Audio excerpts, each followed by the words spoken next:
I'm a king because I'm a child of God and my mother is a queen. That's the way I was raised, to be a king. I'm a very responsible person. I'm a leader. I'm confident, and I'm very respectful of others. Oh, hey, Chatter.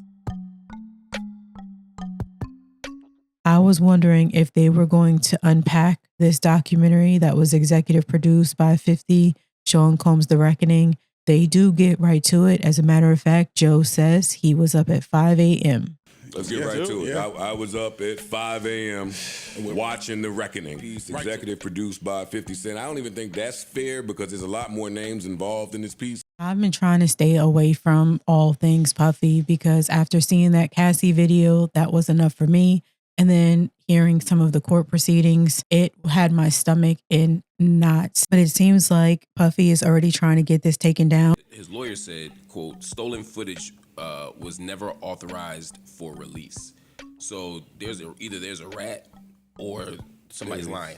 His team is already speaking out, slamming the series that features footage the beleaguered mogul had shot of his life in the days before his September 2024 arrest as a shameful hit piece that is unfair, illegal, and an unnecessary and deeply personal affront. It goes on to say the blistering statement from Combs' publicist comes hours after Good Morning America aired a segment that features an interview with 50 Cent, whose real name is Curtis Jackson, and Alex Stapleton, the director of Sean Combs' The Reckoning. Also included in the GMA segment is footage from the docuseries of Combs that was shot in the days leading up to his arrest.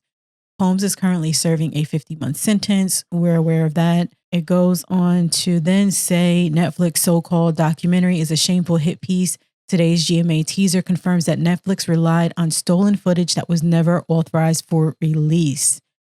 The statement came from PR rep Judah Engelmeyer and was sent to The Hollywood Reporter. It also goes on to say, Mr. Combs has been amassing footage since he was 19 to tell his own story in his own way. It is fundamentally unfair and illegal for Netflix to misappropriate that work. Netflix is plainly desperate to sensationalize every minute of Mr. Combs' life without regard for truth in order to capitalize on a never-ending media frenzy. If Netflix cared about the truth or about Mr. Combs' legal rights, it would not be ripping private footage out of context, including conversations with his lawyers that were never intended for public viewing. No rights in that material were ever transferred to Netflix or any third party. This is getting even more interesting because how did they obtain that footage? Someone had to give it to them, right?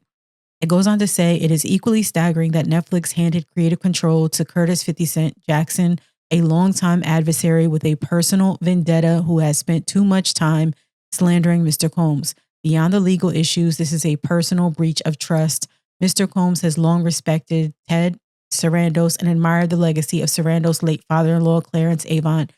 For Netflix to give his life story to someone who had publicly attacked him for decades feels like an unnecessary and deeply personal affront. At minimum, he expected fairness from people he respected, the statement concludes. It is wild how he and or his team thinks he is deserving of grace, fairness, and respect after what he put these women through and so many others around them.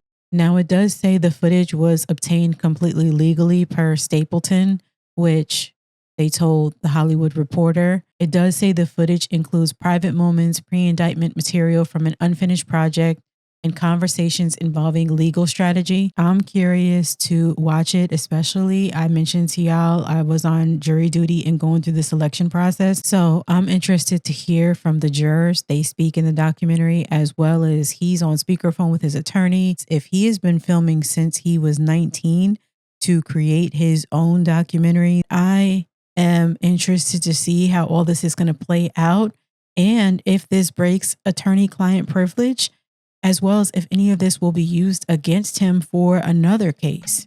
On Netflix, it's a 4-part series. Was there any other industry names on there or just other names? That's what I was about to say.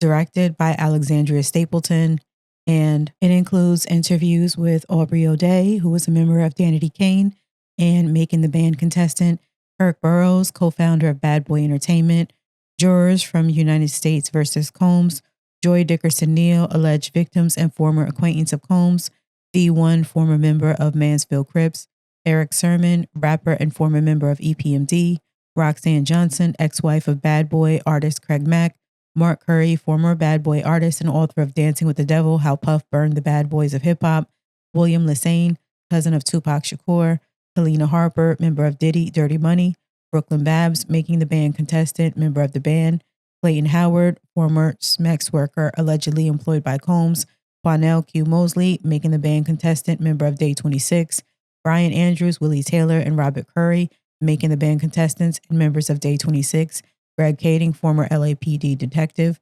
Derek Parker, former head of NYPD Rap Intelligence Unit, Capricorn Clark, former assistant and creative director at Bad Boy Entertainment. And I'm pretty sure I saw a clip of Albie Shore. I'm not sure why he's not listed. It really is eye-opening to go back in time, and as documentaries and truths come out and stories are told, how many people are going to be wrapped up in this. With the pod talking about it, I want to get caught up so I know what they're talking about.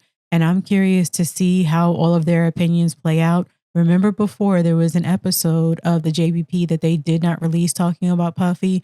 I believe that was before the trial. So I'm curious to see how they talk about it now and if they will release that episode since there is more video footage and since he is in prison.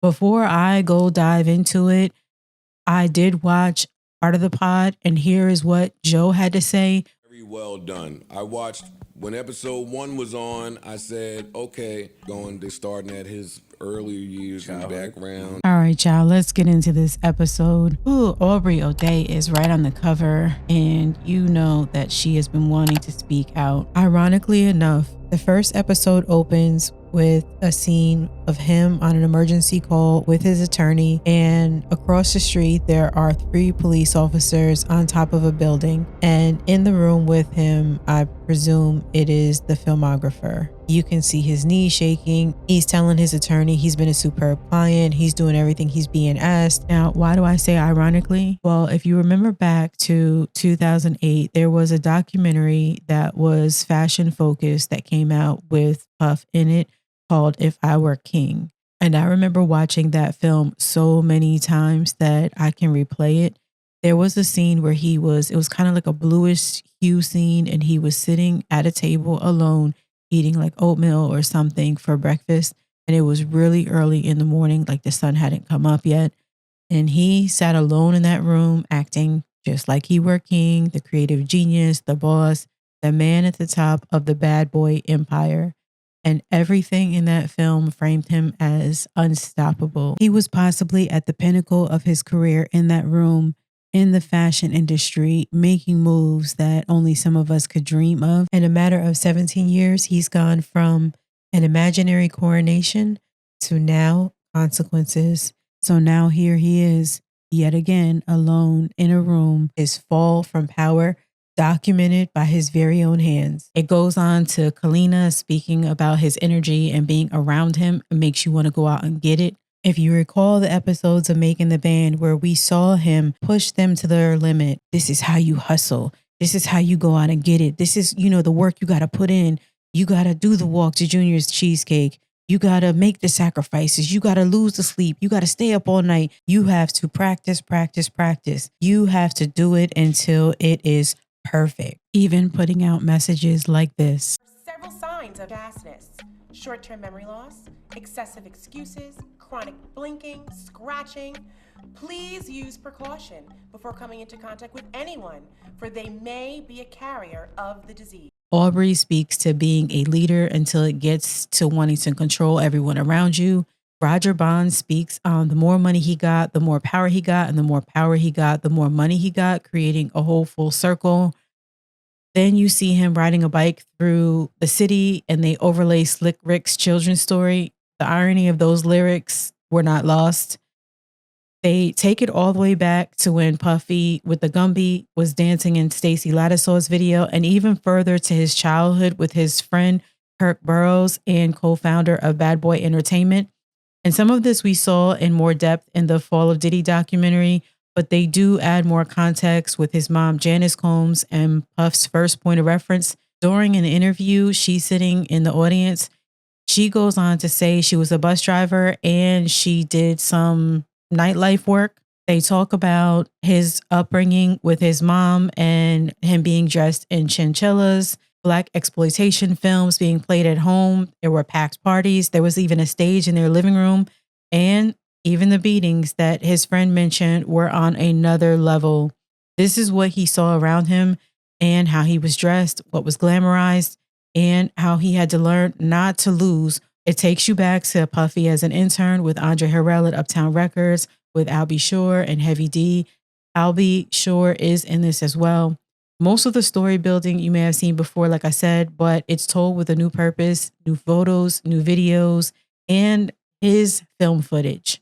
They paint the picture of how he coveted what other men had. It seemed how it was never about the women, but more about the control and about the jealousy of those men. Like taking the woman was a one-up to successful men like Eric Sermon. Part 2 was about Biggie and the West Coast and Pac, told differently. Okay. Told differently. It basically blames Puff for Biggie and Pac. Damn. Okay. Now, there have been rumors on the internet for years, and I believe even Keefe D spoke out about this. So this is going to be interesting to see if any of this footage points in that direction. But this is what else he had to say. This which piece is something we've heard before. Yeah. This piece takes a lot of the reasonable doubt away. Like, they do a good job of laying it at his feet. I was pissed by episode 2. Really? I was absolutely pissed by episode 2. Pissed at the doc or pissed at Puff? Yeah. Puff. Oh, okay. Because the way the doc is framing it was Big didn't want to go to LA at all. Like that little segment, and we maybe have heard that before. This doc did a good job of making you say, right after Pac dies, why would Biggie want to go to LA to finish recording the album? Like that just sounds real stupid to me. It does a little bit. It does. And then they got interviews with all these key people where even if they are saying something you heard before, they saying a little more in depth. So they got the guy saying, I forgot his name, sorry. They got him saying, yo, Biggie was supposed to go to LA and then run with me over to London 2 days later, but that didn't happen. He was urged to stay. I mean, and then they get into the swapping of the Rolling Stone cover. Again, more things that you have heard, but it's framed differently. Somebody, and again, maybe that's 50, there's somebody in the know putting this timeline together. Yeah, I was saying him for the big by episode 2. Wow. Really? Yeah, it was. I gotta watch this tonight. It was, I'm watching it tonight for sure. Episode 3, then they get into the women and just you know where this That life, you know where it goes. And 4 is the end. Okay. And 4 is the end. How was it in? Like at him Now. okay. Now, Cassie, they got footage of they got all the footage. They got footage of Ryan Leslie bringing Cassie in the conference room and then Puff at the head, and then them in the studio with Puff saying, yeah, I like this song, but I want to love it. I need a rapper need to do this part that you on, Ryan Leslie. And then there was no more Ryan Leslie. Then it was Kim Porter was the wife, but then Cassie was the wifey. And then when Kim Porter would come around, it was send Cassie to go to the spa or something because they couldn't be around each other. Then they got Albie Shore and they got Eric Sermon in there talking about Misa. Wow. Talking, yo, when Puff met Misa, yada, yada. Like, it's just a whirlwind of... I won't call it a hit piece because they did focus on his success as well. Okay. And that's the story they were telling. Is like... But the success drove him to be a monster? Is that how they framed it? No, I won't say that. But the guy that got away at every turn and continued to rise and rise more. And then when this got dead, the Danity Kane, they went into the whole making the band and what that looked like with today's ears and climate. His relationship with Aubrey and how he was sending us on some. Did they put her in? Yo, I'm master tonight. I'm gonna think of you and I wanna. And when that didn't go right, then they pan right to the footage of him kicking out the group. And she looking at him like, Oh wow. She looking at him like, yo. Did she speak? Did she speak in the doc? Huh? Did she speak in the doc? I think so. That's all It's it all is. fuzzy. It's all I know fuzzy. you just. Yeah, I you know, just I know, did You I go know. rewatch it. You have to rewatch Oh no, it. this is. It's all fuzzy. But she looked at him like, my man. Really? Because he's sitting there saying, you're not provocative enough. You're not promiscuous. Like, nigga, word. Yeah, and then it got into when I was done with Danity Kane, he X'd that whole group, took Dawn, put in Dirty Money. Now it's him in the group, so he's the focus. The story they kept trying to tell was he always wanted to be the focus. The executive who had all of these artists, but Wanted to be the man. I'm the artist. I'm a star. So Suge was right. fuck Yeah, y'all. as we insert the Suge Yeah, speech like, from the sound like Suge social was right. awards. Yeah. Well, then they got into Suge, they got into what he said at the Source Awards, what Puff said at the Source Awards, how Suge was Albie Shore's bodyguard, and how that turned to executive. And this was just a very well done piece involving a lot of info that you know, but Framed. framed a certain way and with some more. Because they have footage of, and this is what I guess Puff's people was beefing about, they have footage of like 6 days before the arrest. Yeah. They got fresh footage of him in the car. Goddamn. Him talking to lawyers. I saw him arguing. Yeah, with him lawyers. talking to lawyers. That's the clip that was going viral yesterday, was him in Harlem hugging people. Oh, that they didn't do that no good either. The doc was like, and when everybody turned their back on him, it was totally over. Now you're back in Harlem.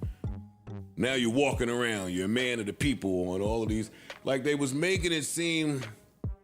No, they're not making it seem. At one point, they said he don't with black people. Oh, damn. Yeah. They said that. Wow. I hate that I'm the only one that saw it, so Oh, we y'all gonna are have just a like, report on Friday. Oh, for sure. We'll have the report. Now, I want to preface this by saying at that time, none of us had any of the information that we have now, right? So I can only speak from the perspective and the side of the coin that I'm on. Growing up on his music, on the imagery of you got to go out and get it, you got to hustle. You know, if you want success, you got to do that walk to Junior's Cheesecake. I mean, I watched every Making the Band. I watched all of the things like picking apart and studying. You know, if you want to be successful, if you want to specifically own a business and run a business, these are the things that you have to do. And I don't know if any of y'all remember that and that resonates with you. So for me, it feels like everything that we were taught in that time period, in that era of this is what success looks like. You got to make sacrifices, you know, you got to lose sleep, you know, you have to sacrifice time with family and things like that to be able to be successful and go out and get it. And if you weren't doing those things, you were not serious about having a business, having a brand, being successful, you know, creating your building blocks. And now here we are with all of this information coming out of what was going on behind the scenes. It just makes that whole era feel nasty and dirty, giving the public one face. Meanwhile, in private, you are doing these alleged things. And I can't even begin to imagine what the people in his orbit had to experience and went through beyond what we've already heard about. And my heart goes out to them. If you remember on Making the Band, there was one point where he lashed out at Lorian, and I remember at that moment saying, I cannot wait to see her tell her story, because she walked out and it was during a choreography session. And it was a lot of different scenes where he, you know, may have lost his temper, or he was yelling at them, or it was just certain looks that he would give, like, wait till these cameras cut off. And at the time, you know, it came across as this is a person who takes his business serious and he aims for perfection. Now we are knowing there was so much more to all of that. She was one of the people I was hoping would be in this documentary. Farnsworth Bentley. There's several others, but I don't see their names on here unless they're just not listed. Netflix has already gotten a cease and desist letter, so it's just a matter of time before this gets pulled. So I'm going to finish watching episodes 2, 3, and 4. and I'll come back with my reaction to those. I'm curious to see if they're going to keep it real or they're going to hold back, because it does not seem like Joe Budden is holding back. He has already said he is angry at Puff. He's the only one that saw it. So once the other pod members watch it, it will be interesting to hear all their takes together. And not because we need them to think for us, but because different perspectives really help us come together as a collective and see the whole picture and share our experiences through different times. Puffy's career touched fashion, beauty, television, activism, and of course, music. So this downfall isn't just entertainment news. It is a shockwave effect. It's affecting culture. It could affect business, his legacy, and its accountability, all colliding at once. The more information comes out, and I have a feeling this documentary is not going to be the last. Drop your thoughts and let me know what you think the pod members are going to say and what their reactions will be. And let's talk about it in the comments. Like, share, subscribe, and go check out my Patreon.